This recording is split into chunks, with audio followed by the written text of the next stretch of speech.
tayo, hindi lang yung sarili natin ang palalakasin natin, hindi lang ang sarili natin ang i-connect natin sa Diyos, ngunit importante din that we be an encouragement to someone today.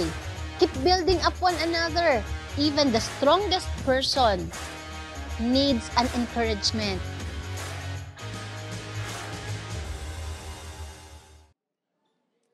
Praise.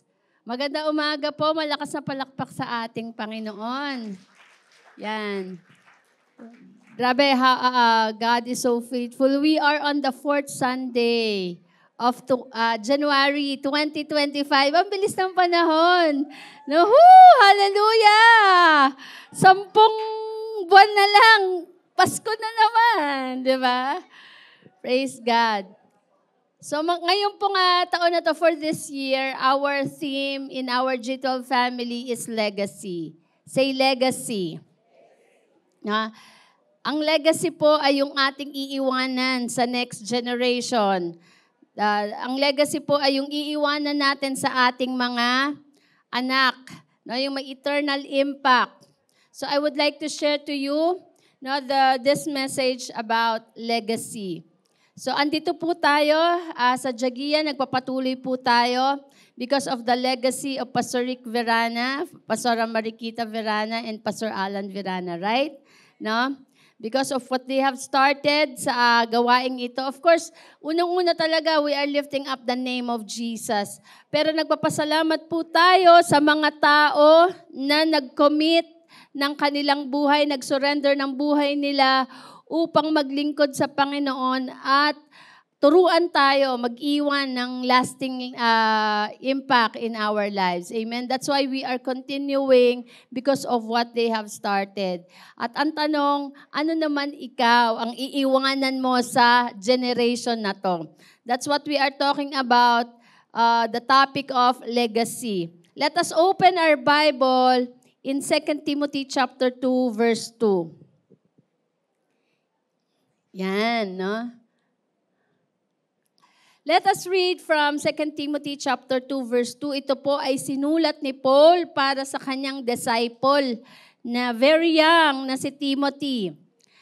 Good morning po pala dun sa ating mga nasa Zoom. Let us pray for those who are leaders na sila po ay nasa bahay kasi na may mga trangkaso. Sabihin mo nga sa katabi mo, huwag ka nang makikiuso sa trangkaso. Ha? Yan. Mag-vitamin C ka na. Okay. So, let's read po. Basahin po natin. 2 Timothy chapter 2, verse 2. Sabi dyan, what are those things? The doctrine, the precepts, and the admonitions, the sum of my ministry, which you have heard me teach in the presence of many witnesses, and trust, ipasa mo, i-impart mo, and trust to reliable. Sabihin nyo, reliable. Yan, yung reliable, consistent. No, yung mapapagkatiwalaan. And faithful men who will also be capable and qualified to teach others. Yan, ito pong verse na to, it means merong continuation. No, may continuation po ng pagdidisciple at pagtuturo ng mga aral ng ating Panginoong Hesus.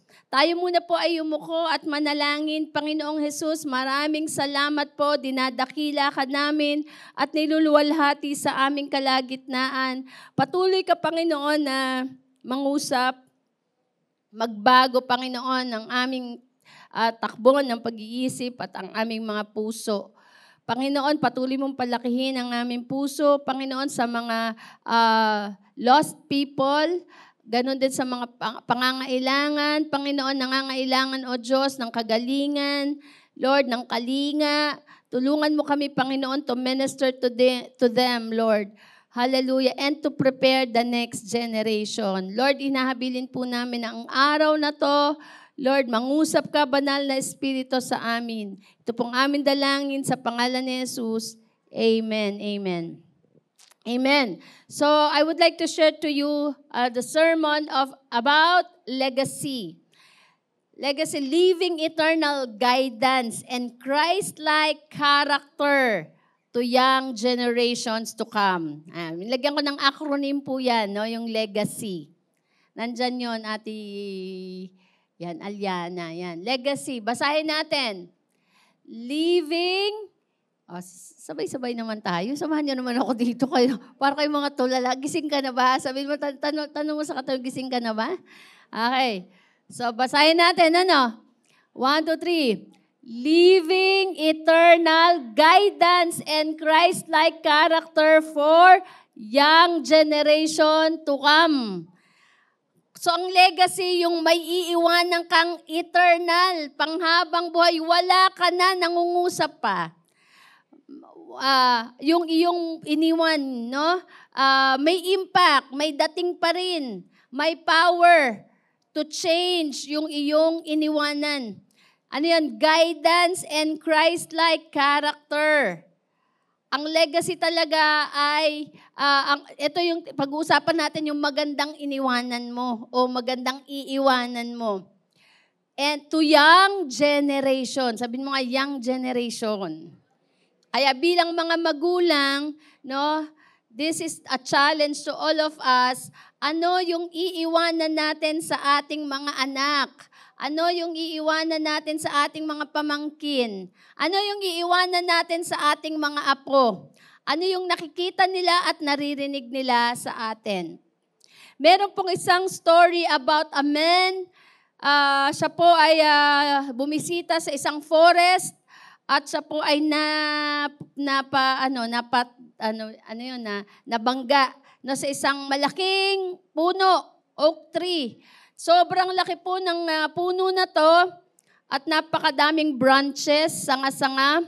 At ito pong puno na to na napakalaki ay nag-offer ng lilim, ng shelter sa lahat ng mga hayop doon.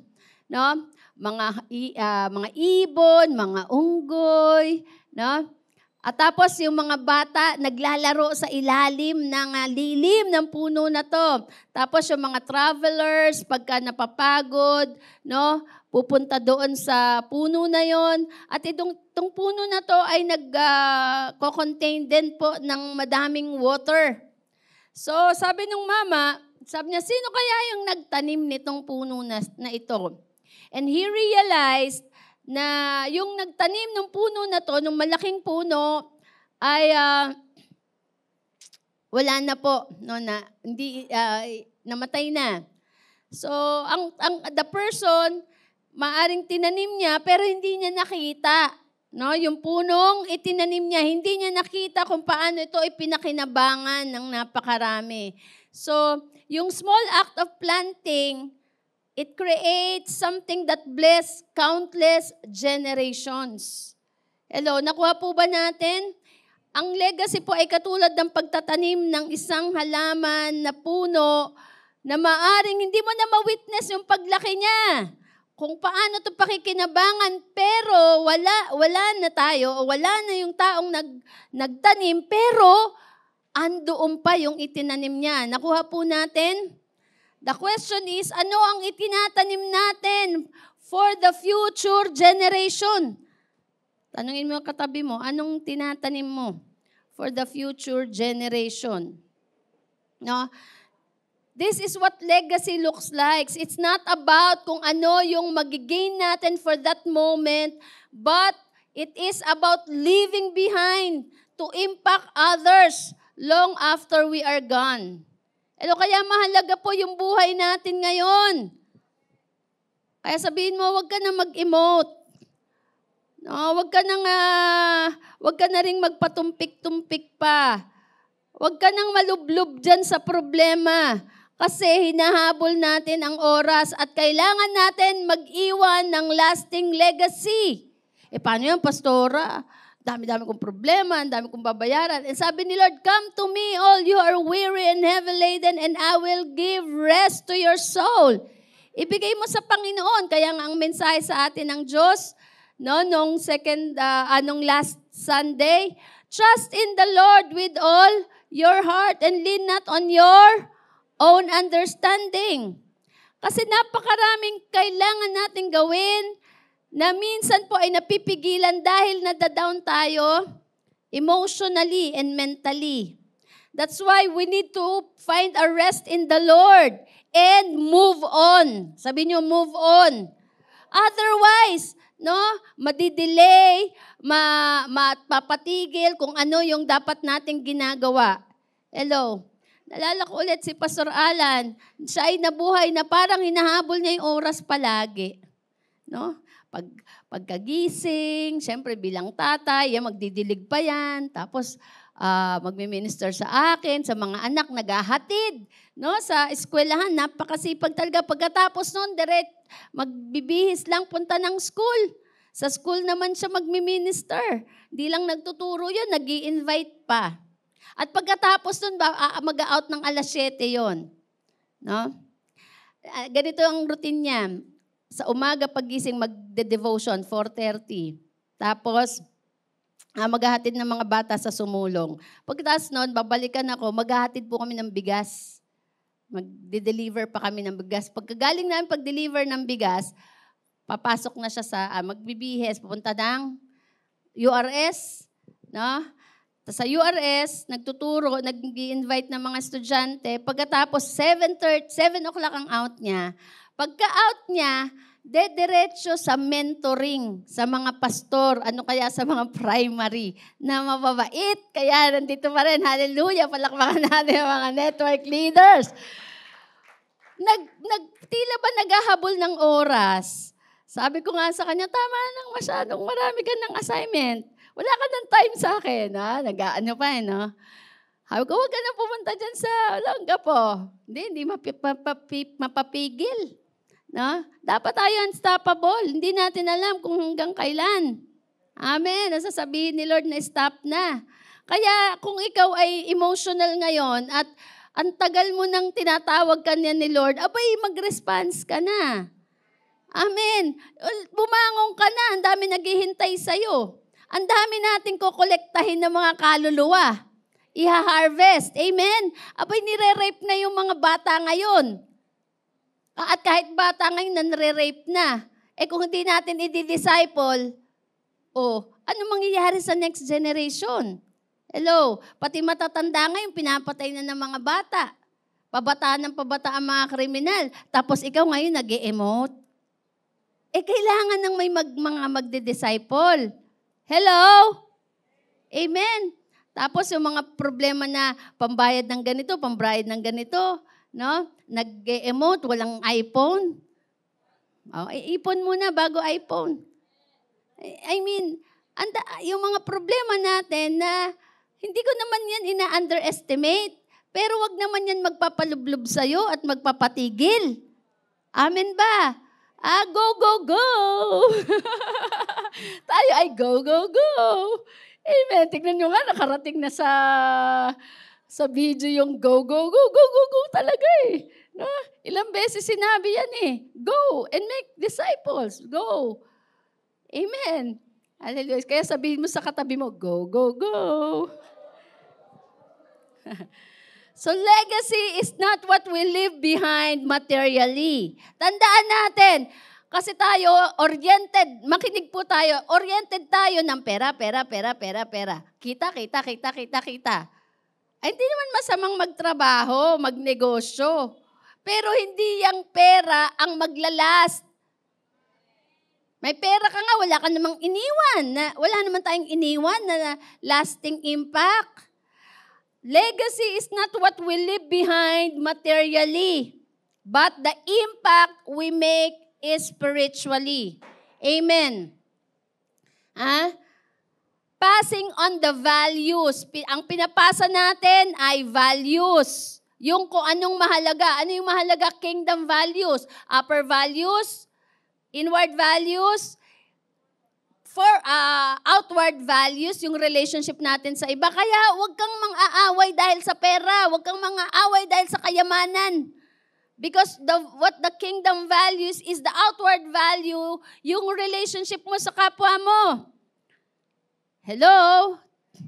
Ngayon, di ba, tumataas ang krimen, pumapatay dahil lang para makakuha lang ng makapag-snatch ng cellphone, oh, 'di ba?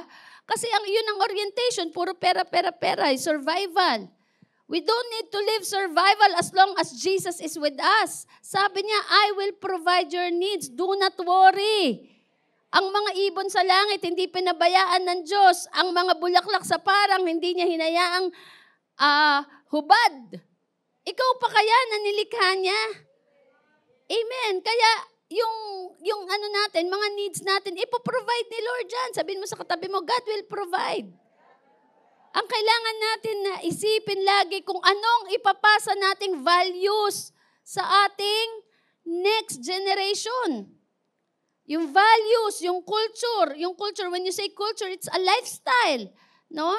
Pagpapahalaga sa Diyos, no, pagmamahal sa kapwa, kaya nga loving God, loving people, no, yung lifestyle natin, we put God first, Matthew 6:33. Nagde-devotion tayo, no, tumutulong tayo sa kapwa natin.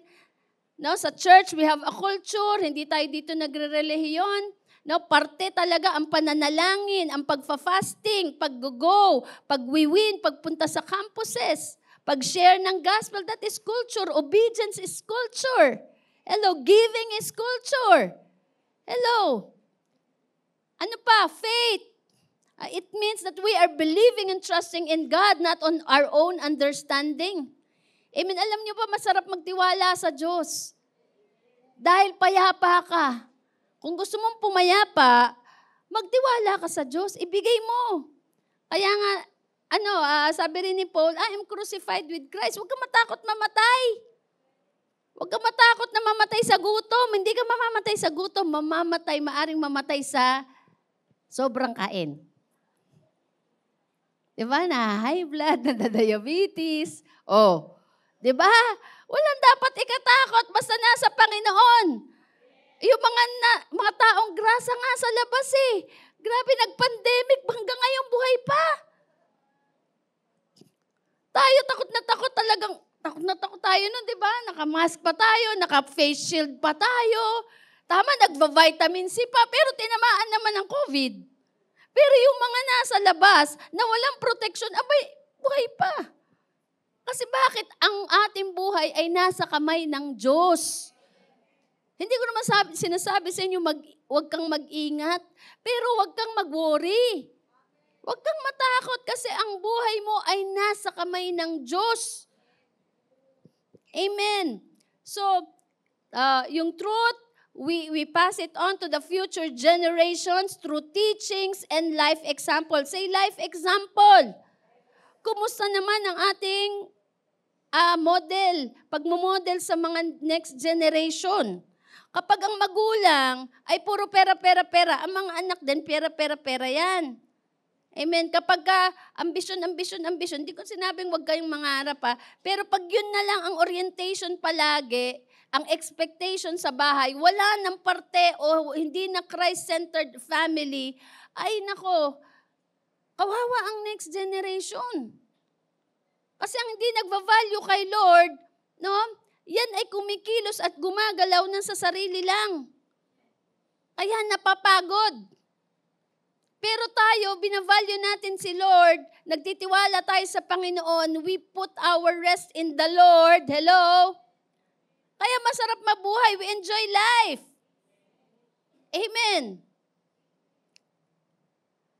Just like Paul passed the torch to Timothy in 2 Timothy chapter 2 verse 2, we are called, tayo tinatawag ng Panginoon, magtanim ng buto ng pananampalataya upang ito ay lumago at mag-flourish sa buhay ng ibang tao na dinidisciple natin. The question is this. The question that we must ask ourselves is, what seeds are we planting today that will leave a lasting impact tomorrow? Sometimes we blame the young people, we blame our children, but this is the question, what are we planting them? What are the seeds that we are planting to the young people? Anong tinatanim natin? Anong sinasalita natin? Ano ang ating pamumuhay? Sabi nga ng isang commercial, no, ang nakikita ng bata sa matatanda ay nagiging mukhang tama kapag nakita nila sa matatanda. Tama ba? No, that's why we model and we set example. I don't say that we need to be perfect. We're not perfect. We're not perfect. Pero yung pagsunod natin sa Diyos, mahalaga yan na nakikita na ng ating mga anak na sumusunod tayo sa Diyos. Mahal natin ang Diyos. Amen. Hindi yung pagka nagka-problema, di na magsisimba. Walang pamasahe, di na magsisimba. Hello? Nakikita yun, naririnig yun ng mga anak natin. So, nag-build tayo ng culture, ng lifestyle. Amen. Sa 9 years pa naman yan, in 9 years, nagwi-witness sila. Kaya nga yung bata, nasa sinapupunan pa lang, naririnig niya na yung nanay niya, nagbi-build ka na ng culture dyan, naririnig niya eh. Tama? No? So, what seeds are we planting today? Ano ang tinatanim mo para mag-iwang ka ng lasting impact or legacy para sa young generation? Sabi ni Dr. Miles Monroe, achievements without legacy are failures. Tayo, ang orientation natin, maging successful ka, mag-achieve ka, mag-first honor ka, no? Kailangan valedictorian ka, cum laude ka, summa cum laude ka, magna cum laude ka, dapat laging plus 1 yan. Alam mo, yung orientation natin, minsan, buti na lang unti-unti nababago ang educational mindset ng mga magulang. Ang mga anak po natin ay nag-aaral hindi para makakuha ng mataas na grade. Hindi ko naman sinasabing bumagsak kayo, ha? Pero nag-aaral tayo para matuto. Ngayon, makakuha lang ng mataas na grade. Nangungopya. Tama? Kasi yung expectation eh. Tapos, pagkatapos ng exam, bulakbol na naman. Tama ha? Hindi nag-aaral. Kaya ka pumapasok at nag-aaral para matuto ka. Hindi para makakuha ng mataas na grades. Maliwanag? Okay. So ngayon, kahit anong laki ng na-achieve mo, madami kang pera sa bangko, meron kang awards, certificates, no, recognition, pero kung wala kang legacy, wala kang iniwanan sa next generation, wala kang naiwanang example ng pagsunod sa Diyos, pagmamahal sa kapwa, baliwala yun. Kaya nga sabi ni Pastor, malalaman yan pagdating ng ikaw ay nakalay na sa wake. Kung anong pinag-uusapan patungkol sa'yo. That is legacy. Amen. So, hindi pa naman huli ang lahat. Sabihin natin sa katabi mo, hindi pa huli ang lahat. This 2025, I'm gonna work out on my legacy. Amen? No, yung faith mo mismo, legacy yan kung paano ka lumalaban sa buhay na hindi ka sumusuko. Amen. Ang pananampalataya mo sa Panginoon. Kaya nga, isang legacy ni Pastor, lagi sa akin, sabi ko, Love, nag-run out na yung ang ating budget. Sasabi niya, God will provide. Kaya nga yung pag may nagpapa-counsel sa akin, yun lang yung sasabi ko, God will provide. Yes, God will provide. Sabihin mo sa katabi mo, God will provide. Huwag iinit ang ulo. Huwag mang aaway. Pag sinabi mong God will provide, pagka yan, umalma, God will provide, di ba? Oo. Di ba? Totoo naman. Si Lord na kalaban yan. Ay, mga mister, pagka umaalma yung nagre-retaliate na yung mga misis, sabihin mo, God will provide. Pag yan umalma, hindi na talaga ako nakakaalma kay pastor nun kasi si Lord na yun Baka batukan ako ni Lord No, takot ko lang. Okay, now how to leave a lasting impact to the next generation. How to leave a lasting impact or legacy to the next generation. Para madali pong matandaan is natin yung outline natin. Acronym. Letter L. Live the truth. Live the truth. Mabuhay tayo sa prinsipyo ng ating Panginoon. Legacy begins with living a life rooted in God's truth. Amen. Ang pamumuhay natin ay hindi nakaugat sa anumang ideology ng mundong ito o opinion ng tao o trending ng panahon, kundi ang buhay natin ay nakaugat sa katotohanan ng kanyang salita. Hello. That's why we need to read the Bible. Si Paul po, he begins highlighting the things, sabi, doctrine, precepts, admonition, and the ministry, the service that Timothy heard him teach. Amen. Kaya ano yung naririnig sa atin ng kabataan o ng ating mga disciple? This emphasizes the core of discipleship in sharing God's truth. Sabi niyo nga, God's truth. God's truth, it is not personal opinion, it is not cultural trends or empty philosophies, but God's truth. Kaya kahit ano pang debate nila patungkol sa kanilang opinion, no, mga philosophies, ang lagi nating babalikan ay ano? Salita ng Diyos. Amen. At binanggit yung tatlo, doctrine. Ibig sabihin ng doctrine, the unchanging truth. Sabi, heaven and earth will pass away, but His word will remain forever. Kaya yan po, dyan tayo pag-uugatan sa salita ng ating Panginoon, sa doktrina, sa katotohanan. It is rooted in the gospel of Jesus Christ. Amen? The doctrine is, kaya ang salvation natin ay hindi sa pamamagitan ng relihiyon o ng mga sinumang founder, kundi sinasabi ng salita ng Diyos, no, that whoever believes in Him will not perish, but will have eternal life. John 14:16, sabi ni Jesus, I am the way, the truth, and the life. No one can come to the Father except through me. So walang ibang daan sa kaligtasan, kundi sa pamamagitan lang ng ating Panginoong Hesus. Yan ang katotohanan. Amen ba? So ano pa? Precept. God's command for living a holy life. Sabi ni Jesus, go and make disciples of all nations. Teach them to obey all that I have commanded you. Ang God's word po, na andyan po ang mga turo at mga utos ng ating Panginoon. Yan po ang ating basihan na ituturo sa ating mga anak. Hello, ang utos ng ating Panginoon. Kaya nga, kinumprise ng sa dalawa. Ang utos, loving God, loving people. At kung babalikan natin yung mga turo ni Jesus dyan, sabi, magpatawad ka. Mahalin mo ang iyong kapwa. Mahalin mo ang iyong kaaway. Tama? Magbigay ka ng ayon sa iyong decision or generosity of your heart. Tinuro iniutos din ang pagbibigay. Ano pa? Iniutos ang pagwiwin, pagdidisciple. Those are the commands. Igalang mo ang iyong mga magulang. Amen. So, ayan po yung ating pattern to follow the precept of God. And admonitions, loving correction and encouragement to stay on the path of righteousness. Ibig sabihin, ginagamit natin ang God's truth sa pag-i-encourage ng mga tao.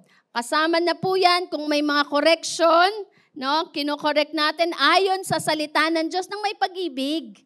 Amen. Kaya tayo, nagko-correct lang hindi para i-down ng tao, kundi tulungan magbago. Kaya kung ikaw kino-correct ka, sabi ng Bible yan, in admonition correct nyo.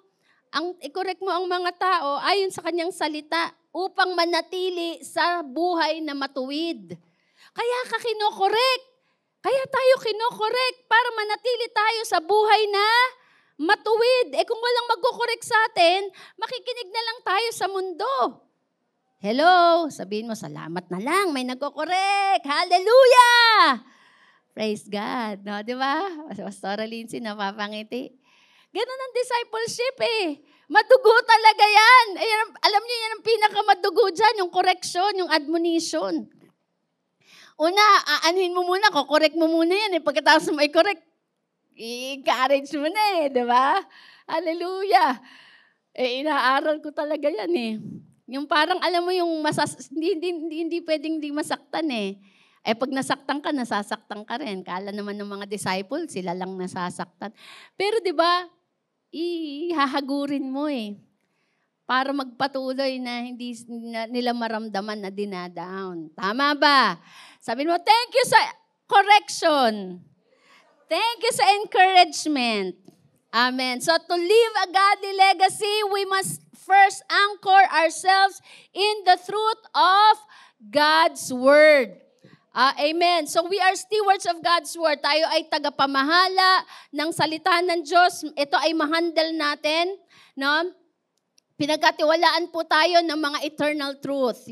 Yan yung nagdadala sa atin sa eternal life. No? Yung panghabang buhay na katotohanan. The question is this, are we faithful in studying, living, and teaching the truth of God? Are we faithful sa pagbabasa, sa pamumuhay, at sa pagtuturo ng katotohanan? Amen. So, yan talaga pundasyon po yan. Parang ang tatay po, gusto niyang turuan ang kanyang anak ng honesty. Hindi yan tinuturo ng sa salita lang. Minomodel ang integrity araw-araw. Amen. Pag halimbawa ang bata nagsinungaling, bakit ka nagsinungaling? Pero nung nandyan na yung Meralco, sabihin mo, wala ako. Tinutusan pa yung anak, sabihin mo, wala si mami. Sabihin mo, wala si daddy. No? Pero nung nagsinungaling ang bata, ba't ka nagsinungaling? Kanino mo nakita yan? Sino nagturo sa'yo? Narinig po at nakita Diba, daddy, sabi mo, wala ka, pero nandiyan ka. Hello, we are teaching by example. No? So, sabi po sa James chapter 1:22, be doers of the word and not hearers only, deceiving yourselves. Hindi tayo tagapakinig lang. Amen. No? Yung tinuturo natin, mag-tithes ka. The question is, you as a leader, you as a parents, do you tithes? Do you give your tithes? No, sinabi mo, go and make disciples. The question is, ikaw ba nagdi-disciple? Tama ba? Tinuturo mo, igalang mo ang magulang mo, ang nanay at tatay mo. The question is, ikaw ba ay gumagalang sa mga lolo at lola ng iyong mga anak? So, mas matibay po na aral yung nakikita at naririnig ng mga bata. That is legacy. Sabi po ni Miles Monroe, sabi po dyan, your legacy must be in people. Parang hindi nyo narinig mga leaders. Bawal ditong lutangers Sabihin mo, your legacy must be in people. Yan ang may eternal value. Yan ang may eternity. Hindi sa kotse. Ang kotse hanggang dito lang yan. Pag nabahayan, wala na. Pag nalumayan, wala na. Hindi rin sa bahay. No? Ang legacy ay iniiwan sa tao. Sa anak, sa disciple, sa pamangkin, sa apo, sa kaklase. Pwede rin sa magulang kung ikaw ang unang na-born again. So your legacy must be in people. He believed that legacy is best left in the way people treat others rather than in material possessions. How do you treat other people? That i-witness yan ng ibang tao. Nagkukwentuhan nga kami ni Pauline, nabalik na naman namin ang Pastor Alan. Sabi ko, grabe si Pastor Alan, he was a professor. Pero hindi niya tinuro sa akin how to respect other people. Nakita ko sa kanya. Sabi ko, siya ay professor, pero pagka po kami pupunta ng mall, ang gwardiya niyan, sinasaluduhan niya. And kapag siya nakikipag-usap, napakagalang. Kahit sa janitor, pag kinausap niya, may paggalang, very polite. Hindi siya, hindi niya nilalagay sa ulo niya ang kanyang pagiging, yung mataas na posisyon.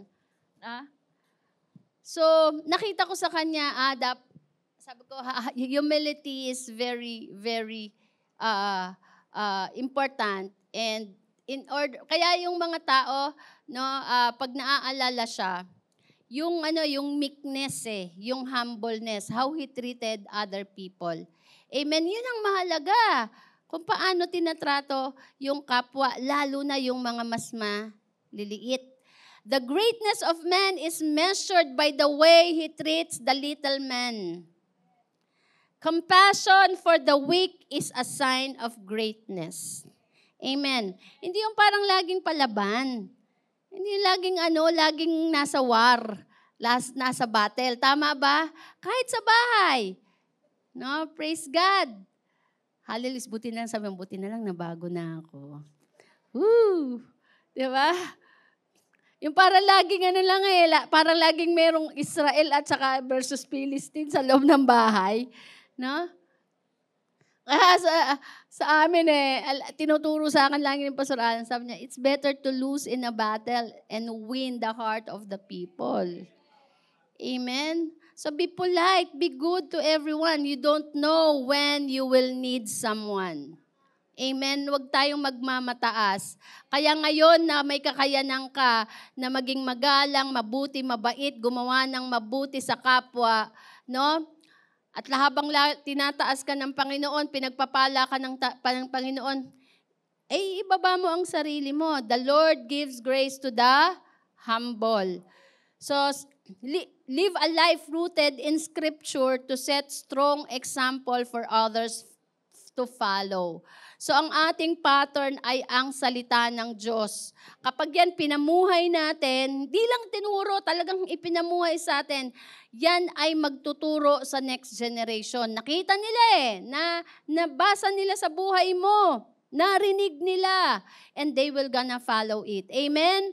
Magre-register yan sa brain nila. Pangalawa, equip others. Live the truth.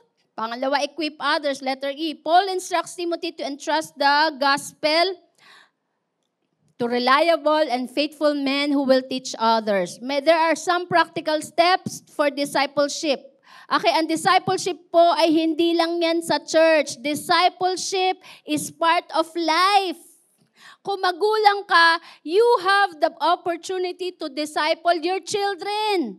Amen. Kung meron man magdi-disciple sa ating mga anak, mga magulang, tayo yun.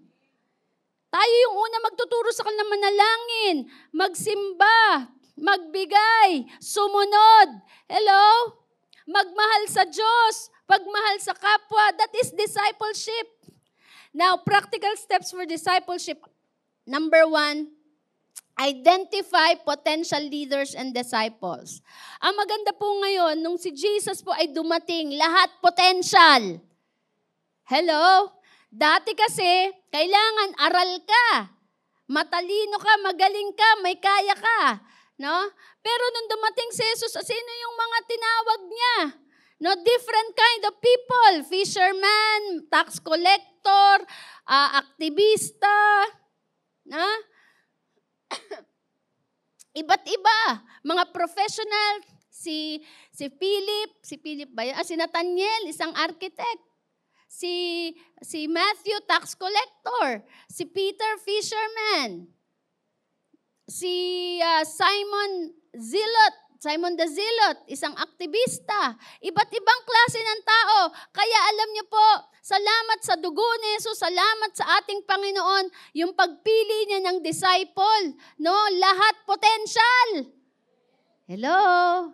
Kaya sabihin mo sa katabi mo, potential ka ma-disciple. Amen. Ang isa lang ang sinasabi ni Lord sa kanila, come and follow me. Tinawag din niya si Nicodemus. Kaya lang, takot iwanan yung kanyang posisyon. Pero actually, he was a follower of Jesus. Kaya lang, hindi siya sumama doon sa 12. Meron siyang excuse. Amen. Kaya yun lang ang naglilimit sa atin para maging follower ni Jesus kapag marami tayong excuse. Hello? Number 2, share your knowledge and experience with them. So discipleship is sharing your life, imparting what you know. and your experiences with Jesus, with God. Number 3, provide tools and opportunities for them to grow. Kaya tayo may mga tools po. Ang tools natin, Nag-umpisa tayo, OVE, ang sagot, starting up your new life class lessons, School of Leaders 1, 2, and 3. So yun yung mga tools natin. And then meron tayong mga trainings, mga mentorings, may mga gathering tayo. Those are the tools so that the people may grow. Kaya tayo po, ginagather tayo, ini-invite tayo this coming February 1, meron tayong training about no to utang, yes to savings. That's part of growing. Amen. Kasi gusto natin ng mga tao, maturuan natin how to manage the money. Kasi pagka ang money, hindi natin na-manage, yan ay nagiging sakit ng ulo, minsan nagiging dahilan para hindi tayo sumunod sa Diyos dahil stress. Hello. Kaya sabihin mo sa katabi mo, umaten ka sa Feb 1. Hindi lang yan pang young professional, pati sa nanay at tatayan. 300 po ang bayad dyan. Pero dahil may nag-sponsor, 100 na lang. Amen. Palakpak naman dyan kay Lord. Sabi ko kay Katrina, hindi, mag-sponsor. Kuha tayong sponsor. We will make this affordable to everyone. Gusto ko marinig ng mga lahat ng mga taga-Jagiya kung paano mag-manage at tamang mag-manage ng money.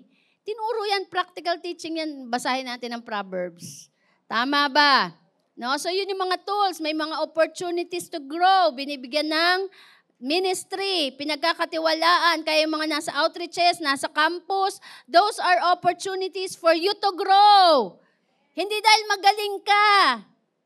Hindi dahil marunong ka na, doon ka natututo while you are doing it. Kaya no one to boast. Hello? Sabi mo, kapag may ministry, ay salamat, I have the opportunity to grow.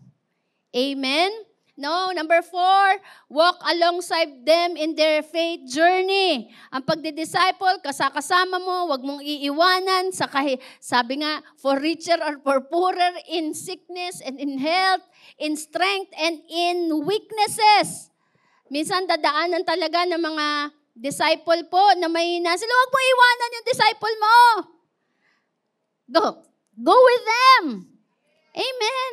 No, mag-journey ka kasama nila. Encourage mo. That's the best time. The best time to disciple and to help the people is when they are weak. Hello. Dadaanan lang naman talaga nila yan. Dadaanan lang talaga natin yan. Sabihin mo, salamat sa leader ko, hindi ako iniwanan. Nung time na pasaway ako, nung akala ko tama ako, pero mali. Buti na lang kinurik ako. Nag-journey sa akin. Hallelujah! So that's part of discipleship. Yung hahawakan mo, hindi, kaya mo yan. No, ganito kasi yan eh. Naranasan ko ganito yun eh. Walk alongside with your disciple. And number 5, encourage them to disciple others. Yan. No? Ang pagde-disciple, ang pag-equip ng mga tao, i-disencourage mo din siya, maging blessing ka din sa iba. Hindi lang ikaw. Amen. Hindi lang ako, kundi ikaw din. Mag-disciple ka din. Maghanap ka ng mga taong matutulungan. Amen. Kahit yung mga kabataan, maghanap ka ng mga kabataan at estudyante na matutulungan para mabago. Hello? That's why everyone has the opportunity to grow. Wala na po dito sa room na ito na hindi pinili. Lahat tayo pinili ng Diyos. Sabihin mo sa katabi mo, you are chosen. You are chosen. You can be a blessing to every people. Amen? Sa mga nasa paligid mo. So who are you equipping to continue God's work? Sino ngayon yung ini-equip mo, ini-encourage mo, pinalalakas mo para ipagpatuloy ang ministry o sinimulan ni Jesus? Si Jesus po, nag-model siya by discipling the 12 and empowering them to disciple others. So nag-set ng example si Jesus, nag-disciple siya ng 12. May mga followers siya na 12. Amen. Hindi ba, huwag mong sabihin na, "Ay, hindi, si Jesus kasi yan, kaya kaya niya." Hindi, sabi nga ni Jesus you can do what I have done, and you can do greater things. Do you believe that? That's the word of God. That's the truth. Amen. No? Kaya nga dito yung mga akala nila, they are unqualified. O si Kuya at Kuya Pao, no, grabe. Sobrang mahiyain, tinatapon ng cellphone. Buti na lang may ganun testimony si Paulo. O ngayon, nagdi-disciple na. Ilan ang disciple mo, Paulo? Ha? Tayo ka. Para makilala ka. Isa po sa mga primary leaders natin. Palakpakan natin. Si Paulo, dati nung dumating sa church, broken yan. No, pandemic yun. Walang talagang empty talaga, broken. Pero pag tinawag ka ni Lord, hallelujah, may nakita siya sa'yo, tutulungan ka niya. Hindi lang si Kuya Paulo, sabihin mo sa katabi mo, ikaw din. Hallelujah. Bagyo. Bagyo na naman? Ititreat daw kami ni Kuya Paul sa Tagaytay ba? Hallelujah. Binless ni Lord. Kung nangyari, marami, hindi lang si Kuya Paulo, marami dito. Yan, si Ate Cam, grabe din, buti na lang may leader. Sino yung camera woman natin dito? No? Si Ate Gelay. Pasalamat tayo dahil meron someone who is accountable sa life natin, nag-equip sa atin. Amen? So, discipleship requires intentional investment in other people. Sabihin mo nga intentional. Hindi yung kung kailan libre ka lang. Talagang pupuntahan mo, tatawagan mo, kakausapin mo. Praise God. Kahapon lang, no? Punta kami sa Prayer Mountain. Dahil yung aking isa sa mga external. Intentional investment yan. You will give time. You will make time. Legacy is about empowering others to grow in their faith and calling. Kaya si Moses po, bakit may pumalit kay Moses nung namatay siya? In-equip niya si Joshua. Amen. Pinrepair niya si Joshua. Sinalin niya yung kanyang alam at pagsunod kay Joshua. That's why Joshua was able to lead the people to the promised land. Amen. Yan ay continuation. Sabihin niyo, continuation. Legacy is a continuation. Hindi pwedeng maputol. Hello. This is kaya ito po ang commitment ko. Sabi kong gano'n, kahit wala na si Pastor Alan, tutuloy natin to because there is a continuation. At ipapasa yan sa mga anak ko at sa mga disciple ng Jagiya. Amen. Na isi-send out ni Lord sa iba't ibang lugar dito sa Pilipinas at isi-send out sa iba't ibang bansa. Hallelujah. That is the vision of Jesus. Sabi niya, to the ends of the earth. Paano gagawin yan? Iniisip natin imposible, pero sa Diyos, walang imposible. Kung si Philip nga, sinend out, di ba? Na-meet niya yung eunuch. So sabi sa Ephesians 4:12, leaders, equip the saints for the work of ministry. This is a command. Kaya kung ini-equip ka, i-allow mo ang sarili mo na i-equip ka para matuto ka. Dahil yan ay utos ng ating Panginoon. Because this is really work. Ang totoong work talaga yung nasa church. No? Yung sa labas, sa mga business, sa mga professional, kung architect, engineer ka, hindi yan talaga ang main work. Hindi yan ang God's business talaga is winning people. Yung ikaw ay architect, teacher ka, yan ay ginagamit lang na platform ni Lord para ka makamit ng tao, para ma-disciple mo, para ma-win mo. Hello? So, allow yourself to be equipped and equip other people to work in the ministry. So, who are you equipping in your family, in your church, in your community to carry forward the gospel? At yung mga leaders po, ini-encourage ko, kung andyan na kayo sa outreach, sa campus, no, continue what you are doing. You are in the right track. You are in the right business. God's business. Amen? No, wag mo isipin, never mong isipin na malaking kalugihan sa'yo na ikaw ay naglilingkod sa Diyos. Never. Nag-i-invest ka sa kaharian ng Diyos. Pagdating mo dun, dami palang rewards, oh. Kasi bakit? In-invest mo sa eternity. Kaya yung pagkita ng pera, kasi part lang yan para kailangan natin yan yung exchange natin Kumbaga yan yung pamalit natin, 'di ba, sa mga needs. Pero hindi talaga yan ang primary. Hindi. People talaga. Sa katabi mo, tao talaga. Ikaw yun. You are the vision of God. Ikaw ang mahalaga sa kaharian ng Diyos. Amen. Letter G, grow leaders. A legacy of faith multiplies through raising leaders who disciple others. Tulungan natin na lumago ang leaders. Dumami ang mga leaders. Amen? Hindi dadami ang leaders nang nakaupo lang tayo o nananalangin tayo. Kailangan tayong lumabas. Kailangan natin magturo. Kailangan natin mag-equip. Hello? Legacy is about empowering others to grow. So, hinighlight po ni Paul yan yung kahalagahan ng pagpapasa ng gospel. Kanino? Sa mga faithful men who will continue to work. Kaya tayo maging faithful din tayo. I encourage you to be faithful.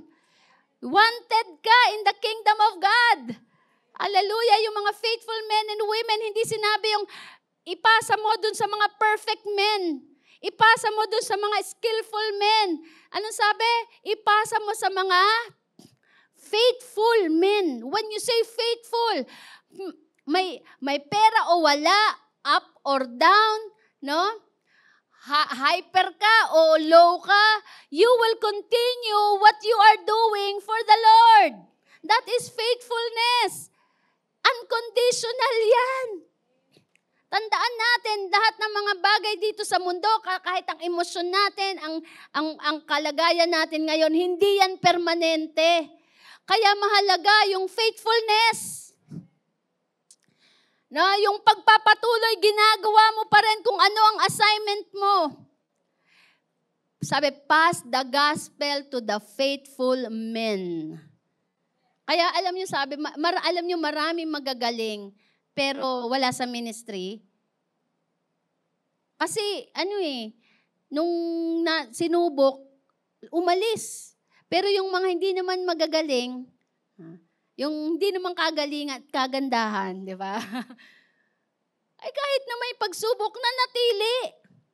Kaya ang pagkakatiwalaan, yung mga faithful. Kaya nga yung 10, naging faithful sa 10, binigyan ng 10. Yung 5, naging faithful sa 5, binigyan ng 5. Yung binigyan ng isa-isa na lang, ibinaon sa lupa. Kinuha sa kanya yung isa. Kasi naging unfaithful siya. Kaya alam niyo, tinitignan ni Lord faithfulness. Part yan ng kasama yan sa work of the Holy Spirit, fruit of the Holy Spirit. Kaya pag winelcome tayo, sa langit, welcome thy good and faithful servant. Sabi niyo nga, faithful. Yung mga faithful, yung hindi pa bago-bago ng isip.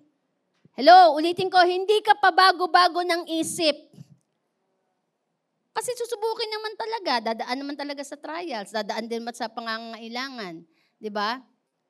Yung mga faithful, kung mahal mo si Lord, kahit nasa taas ka o nasa baba ka, tutuloy mo pa rin, maglilingkod ka pa rin. May pera o wala, maglilingkod ka pa rin. Masama ang pakiramdam mo o maganda ang pakiramdam mo, maglilingkod ka pa rin. Tama ba? No, that is faithfulness. Sabihin mo sa katabi mo, kaya tayo pagpatuloy tayo. And the ultimate goal is that these faithful individuals will also be capable and qualified to teach others. Kaya tayo ini-equip din itinitrain. Ngayon, mga taga-turo po natin sa School of Leaders, mga young people. Hallelujah. Pagalakpakan natin ang Panginoon. Kung hindi natin to ginagawa, malamang yung mga kabataan natin naglalaboy, no? Nagdadroga. Maaring yung iba nag-asawa ng maaga. Tama? Na-down na sila. Pero salamat sa ginagawa po natin na pagde-disciple at pag-e-equip, nagiging blessing ang ating mga kabataan, nagiging blessing ang mga nanay natin. Hallelujah! Kaya masarap magpa-equip. Kasi pagka nagka-problema ka, hindi ka sumasadsad lang. Andun ka na lang. Hindi, babangon ka. Ang mga faithful, bumabangon. At ito po, no, yung verse na to, ipinakita dyan, minodel yung 4-generational. No, 4-generation model at strategy. Si Paul, tinuruan si Timothy. Okay, si Timothy, tinuruan ang reliable men. Reliable individuals. Pagkatapos yung individual, no, tinuruan niya yung mga ibang tao. Kaya 4 yan. 4th generation. Hallelujah. Alam niyo po, gawin lang natin ilang generation. Pag i-secure natin ang generation, hello?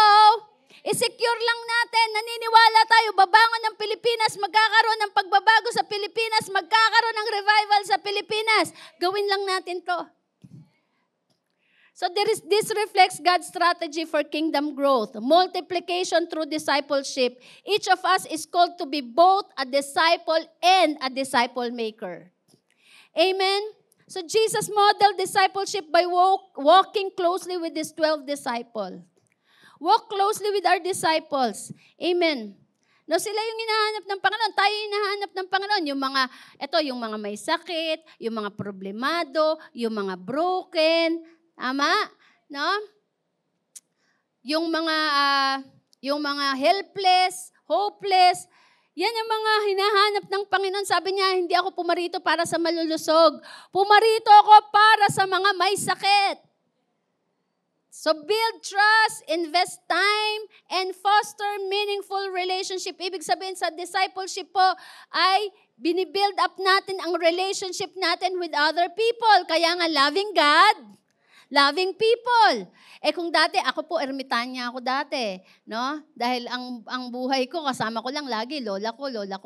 Christmas, lola ko. New Year, lola ko. Birthday ko, lola ko rin. No?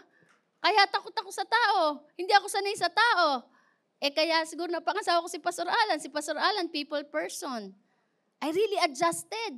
No, talagang, inato talaga ako ni Lord Talagang binasag, tapos minimodel, minold ulit. Until I learned to love people. Minsan nga meron po akong time intimacy with God. Sabi ko, Lord, parang si Peter, Lord, dito na lang ako. Ang sarap sa presensya mo. Lord, ang sarap mag-worship. Tapos magde-devotion. Ganon. Ang gusto ko na magtatayo na ako ng tolda dito. Tayo dalawa na lang, Lord. Sabi sa akin ni Lord. Young people ako nun. Sabi ni Lord, lumabas ka. Tayong laging dalawa lang. Kailangan turuan mo mga kabataan. Ang hawak ng mga kabataan nun, sila MJ, sila Risa. No? Yun yung time na dinila ko ni Lord. Sabi ko, Lord, ayoko nang mag-ministry. Dito na lang ako. Sa worship na lang ako. Hindi ko nakita sa sarili ko, magdi-disciple ako . Sabi ni Lord, tumigil ka. Hindi yan ang magkatawag ko sa'yo. Lumabas ka. Turuan mo mga kabataan. Hindi ko pa naiintindihan yun. Hello? No? So we need to develop meaningful relationship with people. Amen? So si Miles Monroe, he believed that true leaders invest in people. Not in buildings, not in programs, not in projects. Kay Miles Monroe yun. Ibig sabihin, the priority of investment is in people. May magandang ang building, may magandang ang project, may magandang program, wala namang tao. O katulad niyan, maraming bakante. Nasaan yung mga disciple mo? Hallelujah. Sino na magko-commit next week, ipupunuin mo na, katabi mo na ang disciple mo. Amen. Kaya nga sabi ko, Lord, maganda naman naka-aircon tayo. Pero mas maganda talaga, mas maraming tao. Amen. Diyayain mo ang disciple. A lasting legacy comes through raising leaders who will raise more leaders. Sabihin mo, more leaders. So si Jesus, ininvest niya deeply in his life, in his disciples, especially kay Peter, kay James, and John. Si Peter po, pass away. No? Pabibo yun eh. Pabibo, hindi nga, may grudge nga siya kay Matthew eh. Pero pinili ni Lord, basag si Peter eh. No? Si James and John, mainitin ang ulo. Hallelujah. Hello dyan sa mga mainitin ang ulo. Hallelujah. Kaya nga tinawag sila na sons of thunder. Pero dinisciple ni Jesus, kaya tignan nyo naman yung theme ng libro ni John about love. Amen? No? So pinrepare ni Lord tong mga taong ito for Great Commission. Sabi sa Matthew 28:19-20, all authority in heaven has been given to me, therefore go and make disciples of all nations, baptizing them in the name of the Father, the Son, and the Holy Spirit, and teach them to obey all that I have commanded you, and I will be with you to the very end of this world. Amen? So yan ay utos. Hindi lang yan Great Commission, but Great Commandment. Amen? So ang tanong, are you actively building relationships that foster growth in others? Ako, I encourage all the leaders, continue doing what you are doing for the Lord. Amen? Kasi kahit di mo naman gawin yan, nasa mundo ka, mapapagod ka pa rin. Kaya kung napapagod ka sa ministry, mas mabuti mang mapagod tayo sa ministry, sa people ministry, na meron namang eternal impact. Kesa yung mapagod tayo sa mundo, mas stress tayo, wala naman ding resulta, wala namang eternal result. Tama ba? No? Kaya yung mga nasabi na papagod dyan, January pa lang napapagod na, uy! Hallelujah! Nasa January pa lang tayo. Magtigil ka. Mas marami pang, nagpe-pray tayo, Lord, 1,000. Lord, alam niyo ba, pag ibig sabihin ng 1,000, work. Tama ba? No? Kaya sabi ko, Lord, salamat, January pa lang, ang dami ng pagsubok. Masakit ang ulo, masakit ang kasukasuan, sumakit ang tuhod. Ngayon, tiyan! Sabi ko, Lord, may gagawin ka. But we are unstoppable. Hallelujah. Are you actively mentoring others to become leaders for God's kingdom? Amen. Ito po, pinangaral ko po, hindi ito para sa leaders lang, para sa iyo din yan. Estudyante ka, professional ka, nanay ka, tatay ka, dahil marami po tayong pwedeng i-disciple. Yung malalapit sa iyo, ilapit mo sa Diyos. Ilapit mo sa Panginoon, turuan mong sumunod, katulad ng pagsunod mo kay Kristo. Amen. Letter A, active faith. Legacy is built through action, not just word. Faith means action. A true legacy inspires action. Teach others to live out their faith. Sabi sa James 2:17, it reminds that faith without works is dead. Kung naniniwala tayo na magbabago at babangon ng bansang Pilipinas, abay, mag-disciple tayo. Kung naniniwala tayo pagpapalain ng Cainta, pagpapalain ng Rizal, mag-disciple tayo. Hindi tayo pwedeng naghihintay lang nung wala tayong ginagawa. Mag-win tayo, mag-invite tayo if we believe that there will gonna be revival. Hindi naman tayo pwedeng gusto natin ng revival, wala tayong gagawin. Kung totoong naniniwala tayo, abay may gagawin tayo. Mag-invite tayo. Amen? Kaya nga ngayon, alam, masarap dito sa pagdi-disciple kasi babait ka. Tama? No? Babait pang pabait to. Dahil bakit? Yung kaaway mo, babatiin mo na. Yung dati mong hindi mapatawad, papatawarin mo na. Bakit? Kasi i-invite mo Mga prospect mo yan Para lang, di ba sa networking, ganon? No, yung kaaway nila, nababati na nila. Ito, prospect ko to. I-invite ko to sa seminar. Kung sa networking, nagagawa yan, balalo na sa kingdom of God. Amen. Salamat sa discipleship. Bumabait tayo. Hello? No, naging cell leader ako, talagang bumait ako. Dati suplada po ako. Walang nakakakausap sa akin doon sa apartment ng lola ko. Suplada talaga ako. No, ginawa akong cell leader ni Pastor Berana. Sabi ko, Pastor, huwag mo akong lagay doon. Kilala nila ako Kasi ibig sabihin nun, bababa ako. Mag-humble ako, mag-invite ako Sabi ni Pastor Berana, diyan ka sa Riverside. Invite mo, nanay, tatay mo, tapos mga kapitbahay doon sa mga apartment. 12 door po yun Dati, sungit-sungit ko, wala akong pinapansin. Nung naging cell leader ako, bumait ako. Hello po. Mamaya, cell group natin. Atin po kayo. Diyan si Pastor Rick Verana. Inisa-isa ko yun, 12. No? Hello. Sabihin mo salamat sa discipleship. Bumait ako. Amen. No? Kaya ang discipleship, pampabait talaga. Pampabait para bilang asawa. Tama? No? Kaya yung mga sinasabi, nasa church ka pa naman, ganyan ka, ganyan ka. Kaya ikaw marirealize mo, dapat talaga magbago ako eh. Amen? No? Yung mga misis, bumabait. Oy, parang mahina. Tama ba? Pag nade-disciple, bumabait yung misis. Yung mga anak din, bumabait. Parang wala akong marinig dito. Amen. Hallelujah. Asan ang kapangyarihan ng dugo ni Jesus? At ang kapangyarihan ng banal na Espiritu sa inyo. Amen. Ulitin ko, bumabait ang mga kabataan dahil sa discipleship. Ayun. Bakit? Kasi tayo yung witness. Tayo yung mag-i-invite. Hindi sasama sa atin pagka hindi tayo nagbago. Action. Amen. Ako po, hindi ako perfectong anak. Pero natutuwa ako. Siguro nakita ng nanay ko yung pagsunod ko. Sabi ng nanay ko, minsan, hindi ko ini-invite. Hindi ko po siya ini-invite. Sabi ng nanay ko, mag-church ka sa Grace. Sama ako. Sabi ko, sige po. Na? Alam niyo, pag may nakitang pagbabago sa inyo, mismong ang magulang niyo, anak niyo, asawa niyo, kaklase niyo, tatanungin, anong meron dyan? Sama ako. Amen? So, faithful men must be capable and qualified to teach others. This implies active participation in ministry. Sabi niyo, active participation in God's service. The true essence of ministry. Ito po, sabi ni Paul, faithful men must be capable and qualified to Hinighlight ko po yung teach na yan dahil bakit?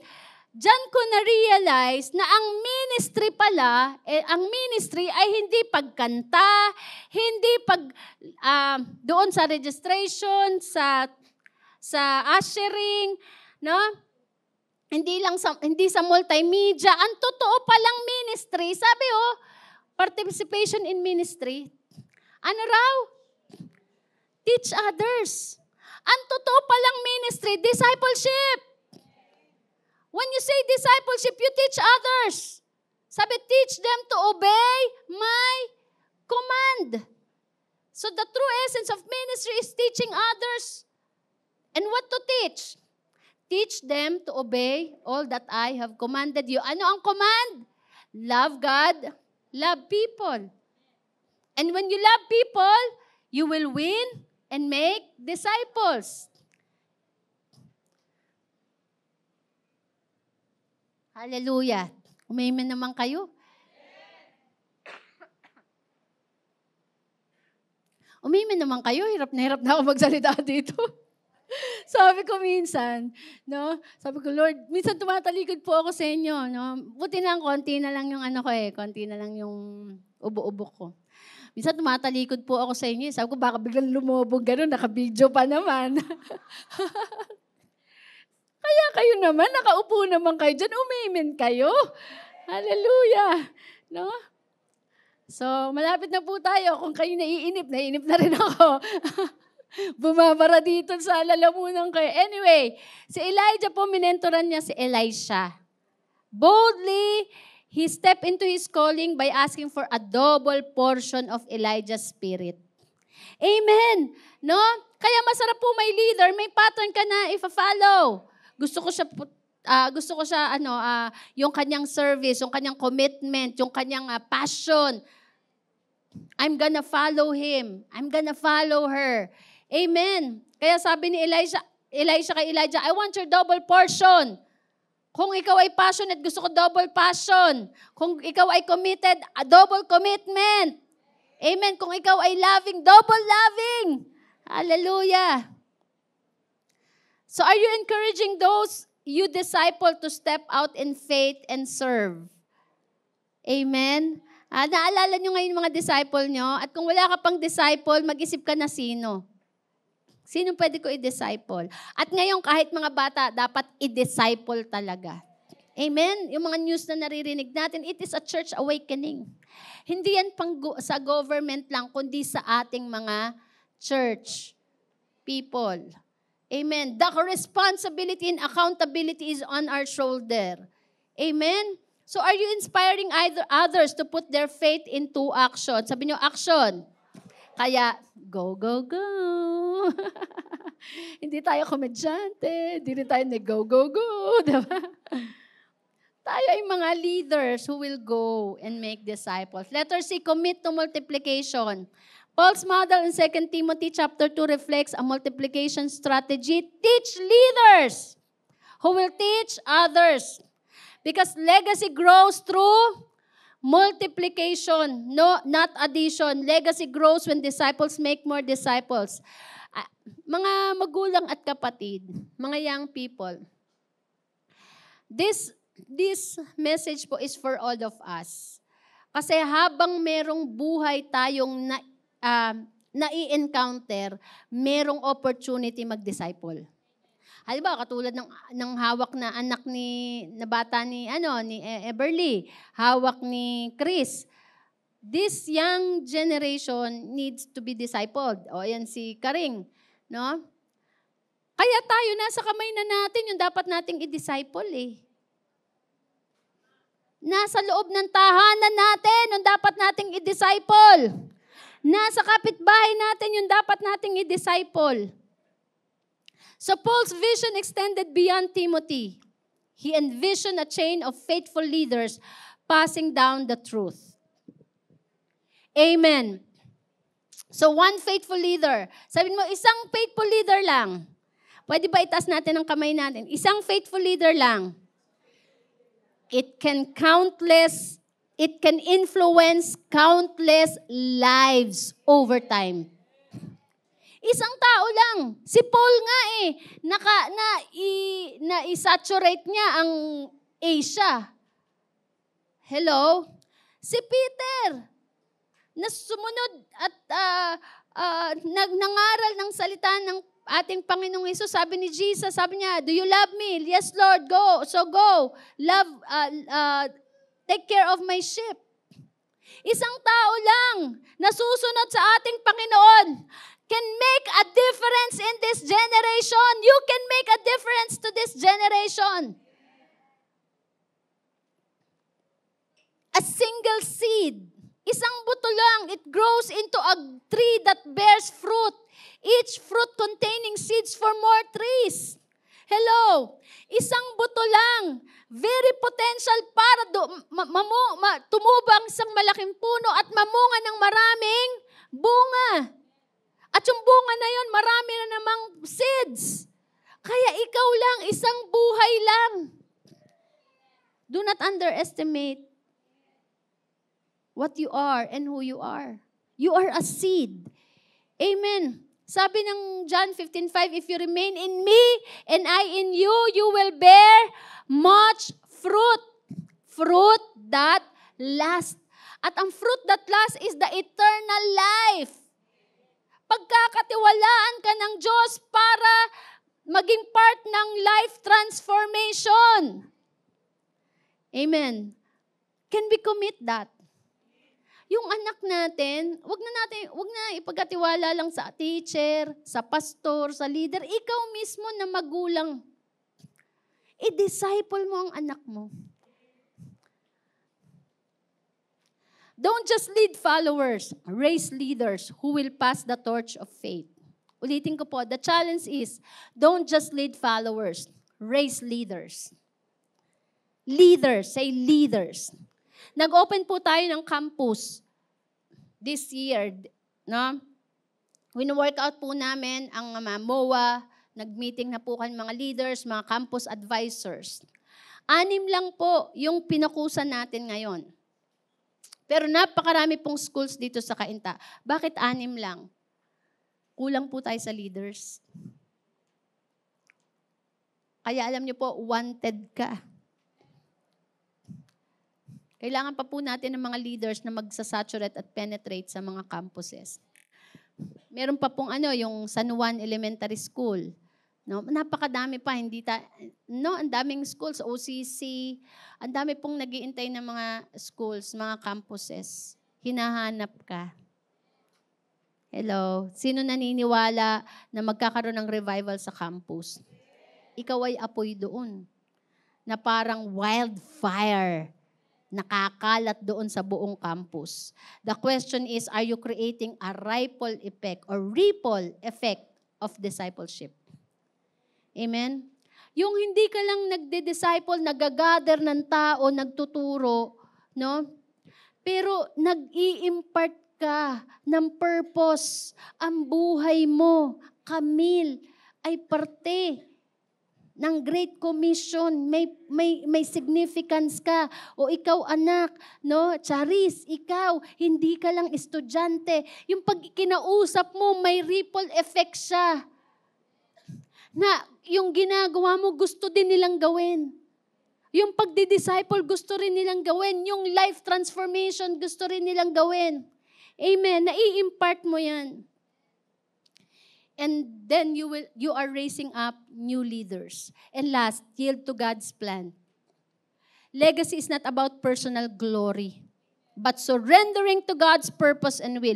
This is not about our glory. All glory belongs to Jesus. Kung napapansin nyo, at the last of our services, at the last of our prayer, all glory belongs to Jesus.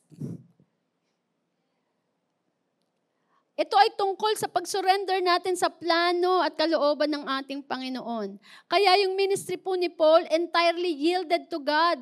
Pagtitiwala sa outcome. Huwag mong sabihin, huwag mong isipin na hindi ako marunong magsalita, ganito lang ako, mahirap lang ako, elementary lang ang natapos ko, high school lang, mahiyain ako.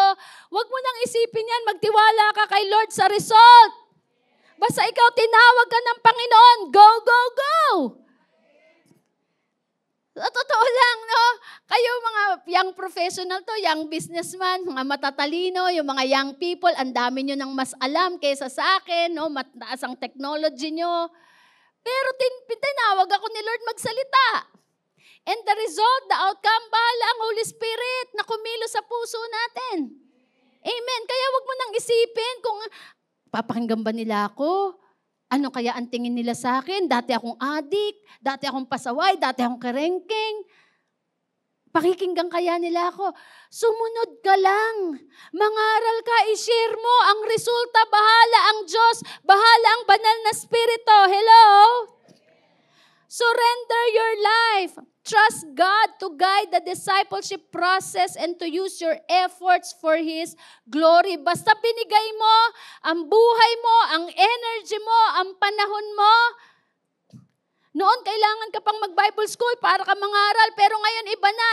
I will pour out my Spirit upon all flesh. Your young men will see vision and your young women will prophesy. Kaya kahit hindi nakatapos ng Bible school, basta ikaw nagbabasa ka ng Bible, dinidisciple ka, may leader ka, may life transformation, you can share the truth because yung buhay mo mismo na bago. Hello? Alam niyo yung katotohanan, makikita mo talaga ang katotohanan dun sa isang tao kapag nabago yan. So si Abraham, nag-yield siya sa plano ng Diyos. Sabi, iwanan mo yung lugar nyo. Pumunta ka dun sa sasabihin ko, and you will be a father of many nations. In spite of his limitation, matanda na siya para magkaanak. Pero sinabi ng Diyos, you will be a father of many nations. And God is telling you right now that you are a leader of this generation. Maniwala ka. Sabi sa Proverbs chapter 3 verses 5 to 6, trust in the Lord with all your heart and lean not on your own understanding. In all your ways acknowledge Him and He will direct your path. The question is, are you yielding your life and leadership to God's plan? Ang buhay mo ba surrender na kay Lord? Ang sarili mo bang pangarap nakasurrender na kay Lord? Yung sarili mo bang kagustuhan nakasurrender na kay Lord? Naalala ko, laging kinuquote ni Pastor Alan, unless a wheat of grain fall to the ground and died, it will remain a single seed. But when it dies, it will produce more fruit. Ang yielding po is dying to self. Galatians 2:20, I am crucified with Christ. It's no longer I who live. When you say you are crucified with Christ, yung kagalit mo, patatawarin mo na eh. Patay ka na sa sarili mo eh. Amen. Kapag nasasaktan ka, buhay ka pa. Oo nga, nasasaktan ka. Pero, pipiliin mo, you are crucified. Ay, yung buhay ganito eh. Hindi ko siya patatawarin. Bahala siya. Sinaktan niya ako. Ay, buhay ka pa niyan. Ang totoong patay na, no? Actually, you do not allow offenses. Amen? You forgive. That is dying to self. Dying to self is yung personal preference mo, wala na yan. Pinasurrender mo na yan kay Jesus. Sabi niya, I am crucified with Christ. It's no longer I who live, but Christ lives in me.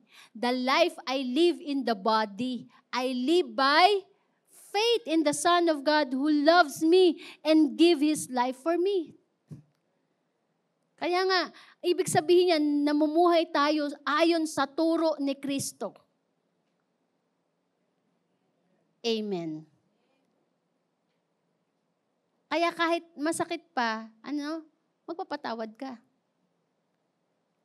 Kahit na yung tinatamad ka, may pinagdadaanan ka, magdi-disciple ka pa rin.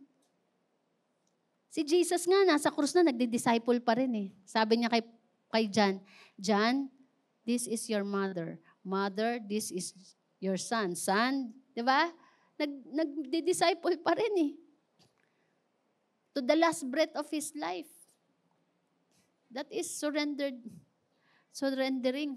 Yung intindihin mo na lang ba yung sarili mong pain. Teka, masakit pa. Masakit ang mga kamay ko, ang mga paa ko, tagiliran ko, likod ko. Etong mga to, pinakain ko, ginawan ko ng himala. No.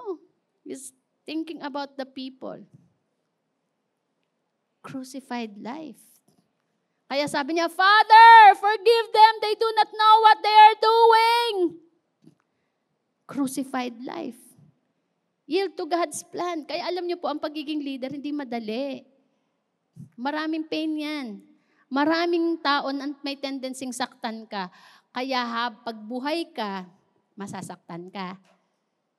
Kaya kailangan piliin nating mamatay sa sarili natin and dying to self. Dying to self is beginning to live a real life. I have come that you may have life and have it to the full. A life in Christ. A victorious life. Habang buhay tayo sa sarili natin, we will live in stressful and worried life. But if we die to ourselves and choose to live in Christ, then you will live a victorious life. Amen. Hallelujah. Pwede ba nating palakpakan ng Panginoon?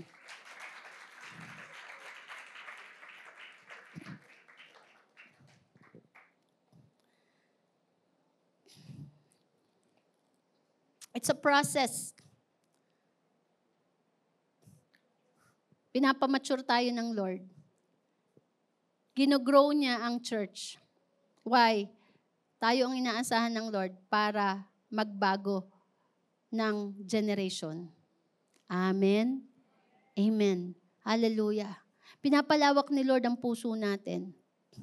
Sa mga naririnig natin, di lang tayo dapat pwedeng mashock. Ay, bata pa lang, nang rape na. Uy, may pinatay doon. Uy, may sinaksak doon. Hindi lang tayo hanggang doon. May gagawin tayo. Surrender natin sarili natin. Amen? Hallelujah. Parang isang school teacher lang yan, nag-reflect siya sa kanyang taon ng pagtuturo. Sa kanyang hindi naman alam mo yun, parang not flashy or yung hindi naman ano talaga yung kapansin-pansin na karir. Diba? Binigay niya ang kanyang buhay sa pagtuturo sa mga bata. Parang nakita niya, wala namang masyadong epekto. Pero alam niyo, one day, may isang mama nag-approach sa kanya. Sabi ng mama, maaari hindi niyo po ako natatandaan. Pero isa ako sa naging estudyante niyo. Alam niyo po, gusto ko nang mag-quit. Pero dahil naniwala kayo sa akin. Walang naniniwala sa akin nun, kayo lang. Kaya po ako nagpatuloy. Naniwala kayo sa potential ko. Sinaga niyo po ko. So I never gave up. Today, sabi niya, alam niyo po, teacher na rin ako. Katulad niyo. So, na-realize ng teacher na to that the greatest legacy wasn't the lesson she taught, but the lives she touched. Her encouragement had created a ripple effect that would continue through generations. Amen? Legacy is about investing in people. Even when we cannot immediately, hindi natin agad nakita yung bunga. Katulad ni Paul, nag-invest kay Timothy. Ang salita natin, buhay natin, mag-i-inspire sa ibang tao. But it will carry forward through the faith and multiply our impact.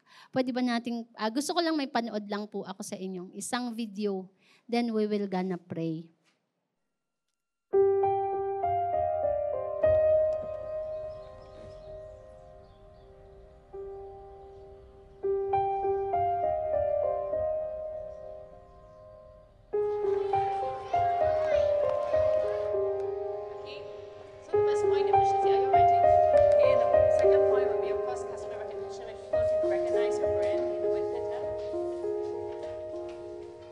Finally, of course, it makes sense of it, so it involves interpreting.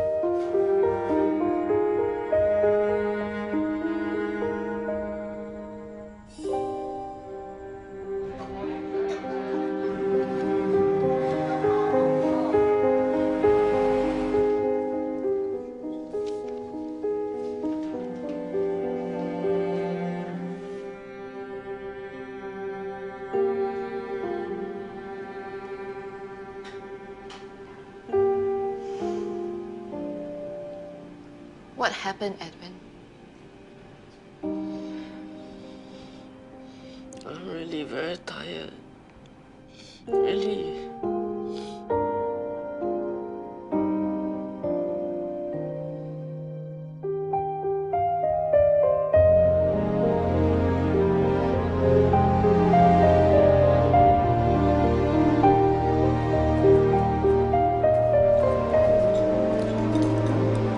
Thank you for dinner, Mrs. Strong. You're welcome. You can treat me when you're successful.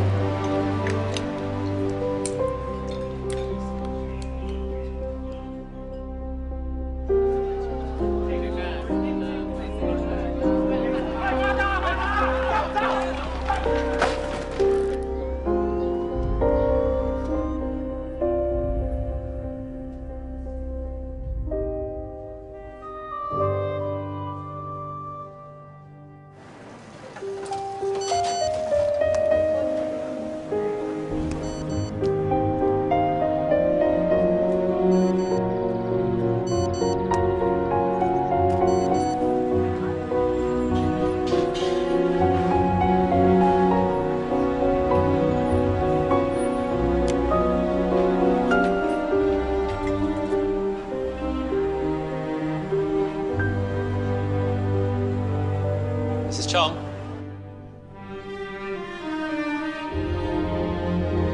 It's time for dinner.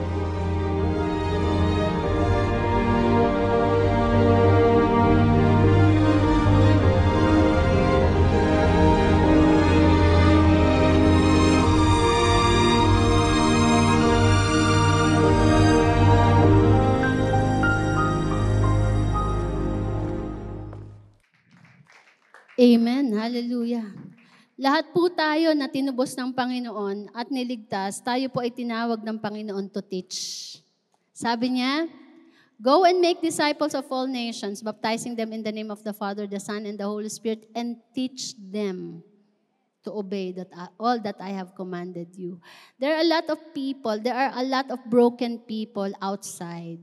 Maybe yung broken people na yan galing din sa loob ng ating family. The question is, are you there for them? To share the gospel, to share the love of Jesus, to teach them to follow Jesus. That is our legacy. What you are doing right now is never will be wasted. It produces life.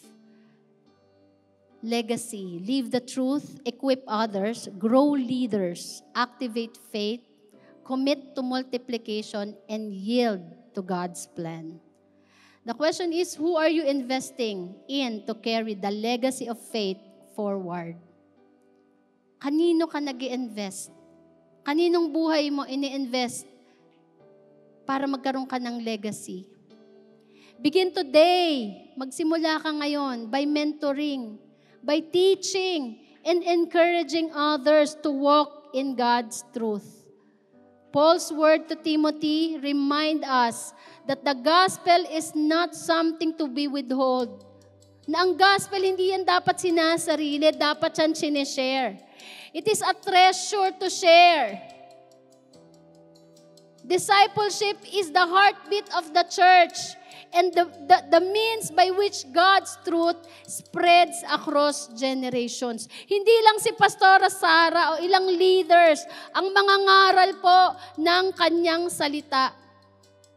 Pero lahat po tayo, we are all commissioned.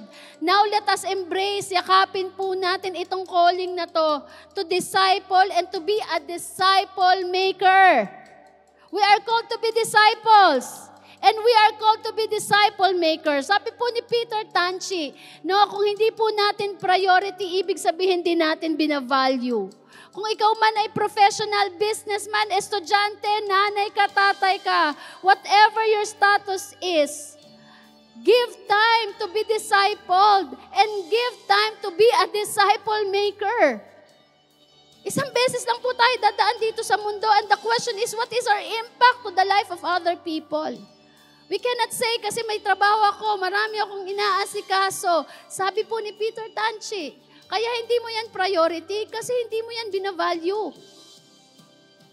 Kaya hindi mo priority ang pagpe-pray kasi hindi mo binavalue ang prayer. Hindi mo priority ang worship kasi hindi mo binavalue ang worship. Hindi ka nagdi-disciple kasi hindi mo binavalue ang pagdi-disciple. Depende po sa value natin. And we value the generation. We value the young people. We value our children. Amen? Hallelujah. Salamat po sa mga nagdi-disciple. Kasi may mga young people po tayo dito na mga nakakilala sa Panginoon. Salamat sa mga nagdi-disciple at nagko-commit, spread ang gospel. May mga nanay at tatay na na-save. May mga relationship na na-heal. Let us embrace the call to be both disciples and disciple maker, faithfully passing the torch of faith to others who will do the same. Amen. Tayo pong lahat ay tumayo. Legacy.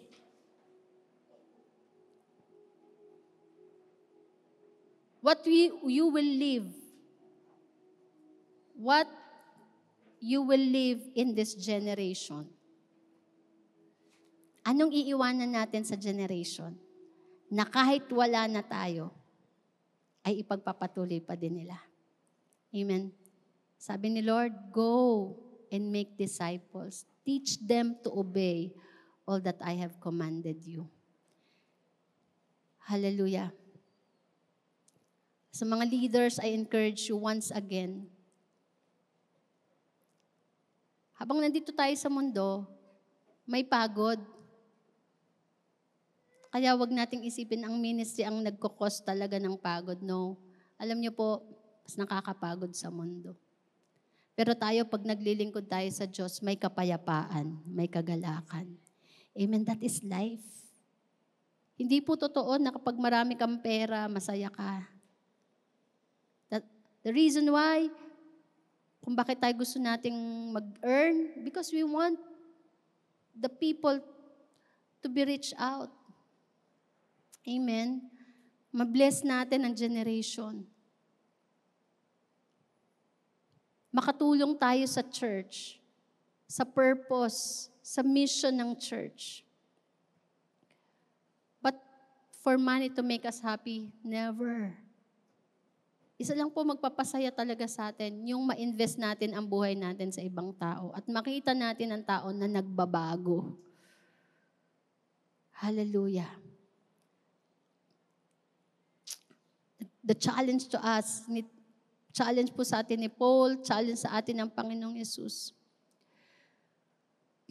Teach and pass to the reliable men. Are you the reliable men and women? You are called. You are healed. You are forgiven. You are loved. Binuo ka ni Lord for a certain purpose. For the purpose of loving Him and loving the people. To be part of His great commission. Are you willing to be part of it this 2025? Sino po yung naintindihan natin, ito pala yung legacy, yung may iiwanan akong eternal impact sa generation. You can raise up your hands before the Lord. Lord, salamat. Papagpatuloy ko po kung ano yung ginagawa ko pa rin if you are a leader. At kung hindi mo pa ginagawa, then you ask the Lord, Lord, give me that strength. Give me that wisdom. Give me that heart, Lord. Para maging parte po ako ng pagbabago ng ibang tao. I am the continuation of those people who started this ministry. Hindi po matitigil sa akin. May nagsimula, may nagpatuloy, kaya dumating po sa akin ang mabuting balita. At hindi ko papayagan na maputol po sa akin. I will continue the work. Amen? Hallelujah, hallelujah. Sige po tayo mag-worship kay Lord. Habang nag-worship tayo, let our spirit continue to connect to God. Give our all to the Lord. Hallelujah. Lord, I am part of the Great Commission. I will be part of the purpose, Lord, loving you, and valuing the people. Hallelujah. Lord,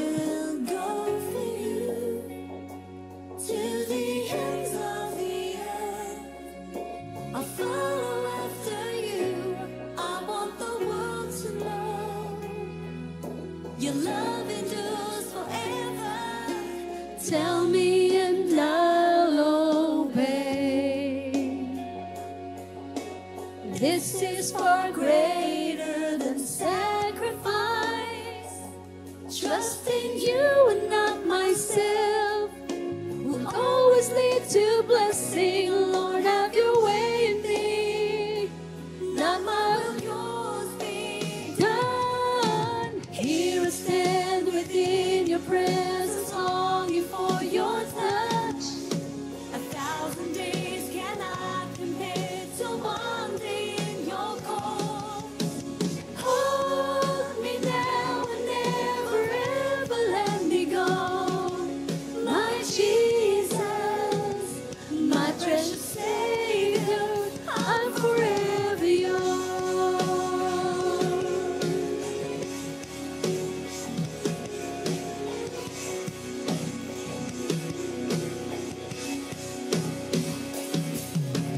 Tell me and I'll obey. This is far greater than sacrifice. Trusting you and not myself will always lead to blessing. Lord, have your way in me. Not my will, yours be done. Here I stand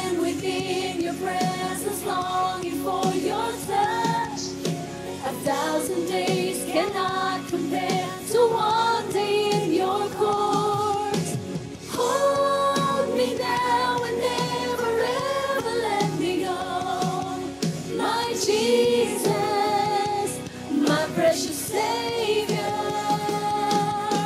Here I stand within your presence, longing for your touch. 1,000 days cannot compare to one day in your Hallelujah, come on. Habang inaawit mo tong worship song na to, allow the Holy Spirit to remind you of your disciples. Allow the Holy Spirit to remind you of the people that need salvation. Hallelujah. Thank you, Lord. And habang pinapaalala po sa atin ng Panginoon, come on, raise your voice in prayer for these people. Sinasabi ng Holy Spirit, balikan mo yung mga disciple mo.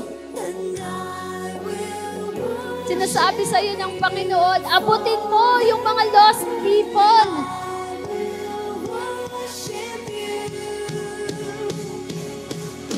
Hallelujah. Lord, palawakin mo po ang aming mga puso para sa mga tao.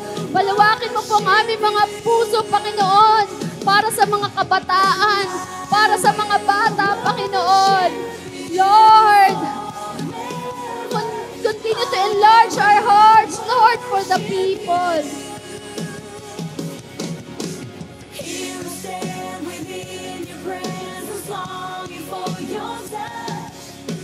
1,000 days cannot compare to one day in your courts. Hold me now and never ever let me go. My Jesus, my precious Savior.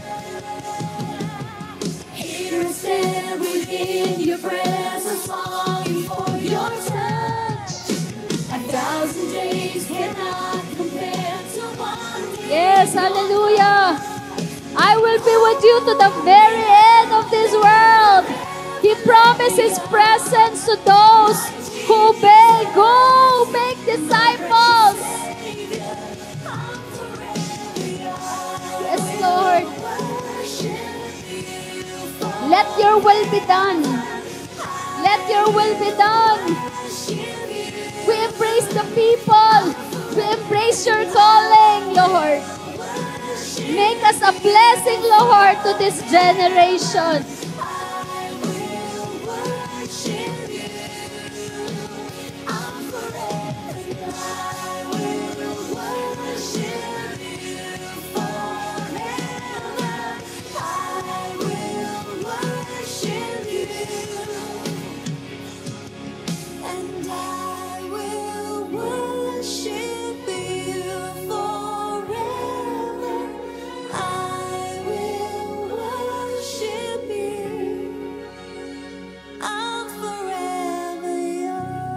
Hallelujah, hallelujah.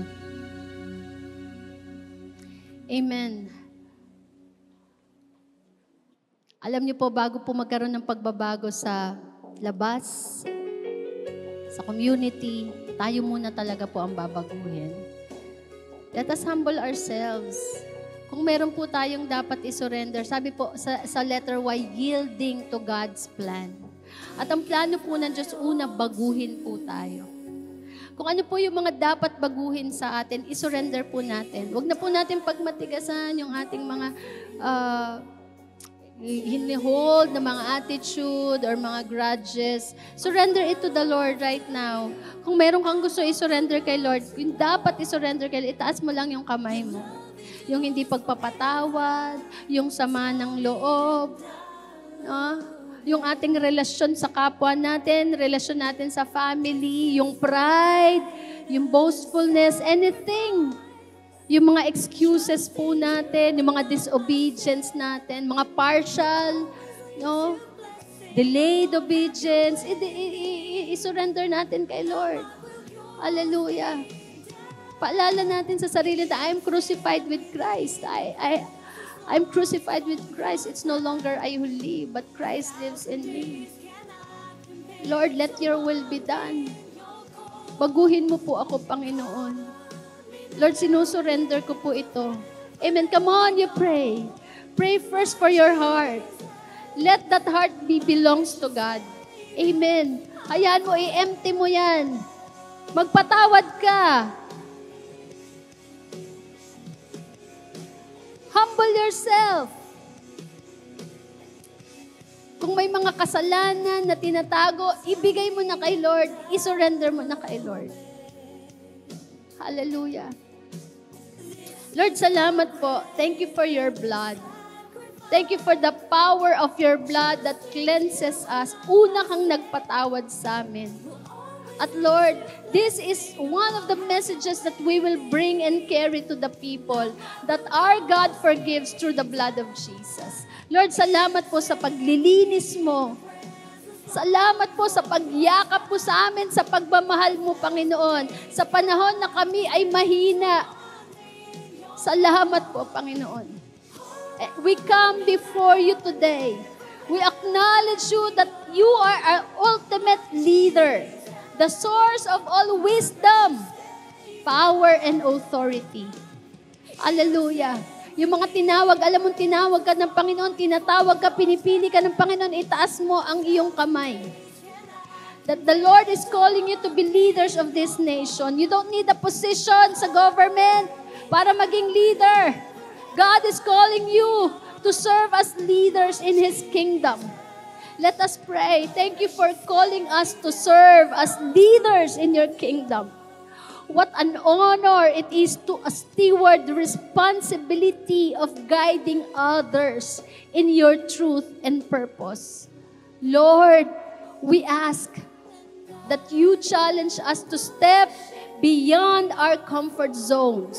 Stir up our hearts with a passion for your mission.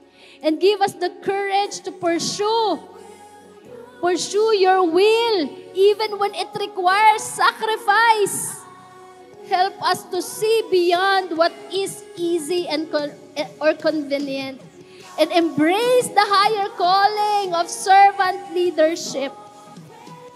Father, empower us with the strength of your Holy Spirit.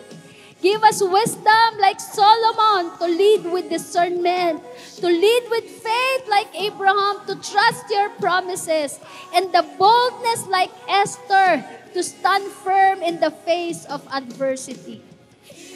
Maging katulad po kami ni Paul na unshaken by any trials and relentless, unstoppable in sharing the gospel.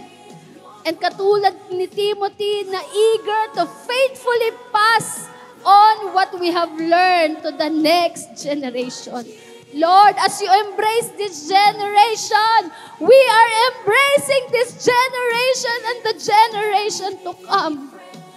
Lord, help us to be leaders who inspire with humility, recognizing that all we have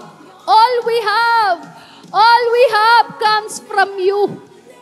Equipped with diligence, investing in others to carry your message forward, to lead with integrity, living lives that reflects your character. And we are leaders who will multiply with vision.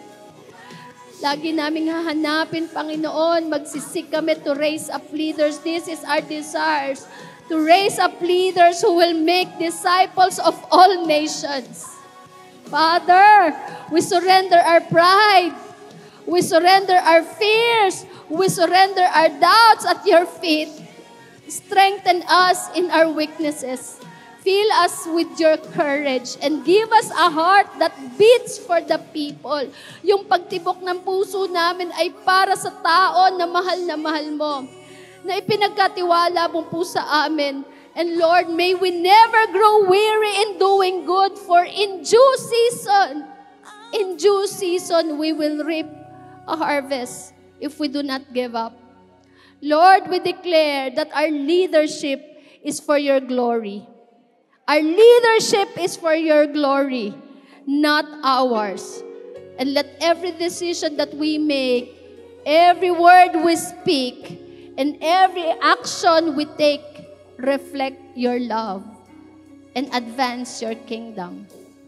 Father, empower us Jagians, the body of Christ, empower us to leave a legacy that brings honor to your name and transform lives for generations today and to come.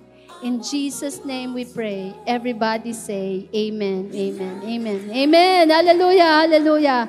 Pwede ba natin taas ang ating mga kamay sa langit? No? Yung isa sa puso natin. All glory, all honor, all power belongs to Jesus. Amen. Loving God. Loving God. Loving God. Loving people. Loving people. Amen. Akbayan mo yung katabi mo. Sabihin mo, loving God, loving people.